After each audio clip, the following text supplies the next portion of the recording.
ماشي أفضل ساعة صدق ساعة بسوق السلام عليكم سيدنا أنت ما تدري ولا ساعة هذا ما صحيح هذا والله تخير على راسي كاميرا ديك سؤال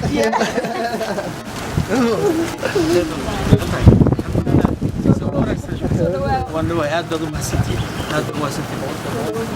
وانا كمان عليه سعودي farxad noo ah maanta waxaan soo dhaweynaa calaamta magaalada Muqdisho gaaray waxa farxad noo ah inaan ku soo dhaweeyno magaalada Muqdisho ee caasimadda Soomaaliyeed ku soo dhaweeyno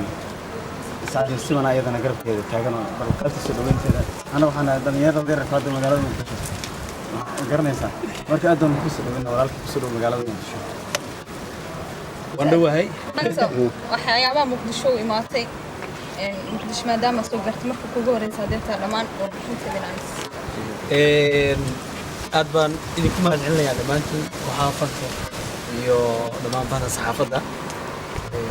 waan idiin mahadcelinayaa sida sharafta leh ee qoraxda noogu istaagtay maanta noogu laatay waa markii ugu horeysay runaantii dhag ahaan iguma horreyn iyo maqal ahaan laakiin isha waa markii ugu horeysay xamar imaad maanta magaalada gudaha weli uma sii gelin laakiin aad bay u qurux badan tahay maasha Allah alla kulmay dadka iyo jidkaan soo marayay rajayna mahay ilaahayna ka sugumayna inaanu balaayo aragnay waxa media ay dadka inta badan ee xumaanta jeclay ka baafinayaan runtii waxaan jecelahay inaan farxad la qaybsano ummadayada Soomaaliyeed iyo magaalada iyo caasimadda ummadda Soomaaliyeed waana dhownahay xaflad iyo show oo ku qaban doona hadda loo yiraahdo bisha 31 dhici doona hadda loo yiraahdo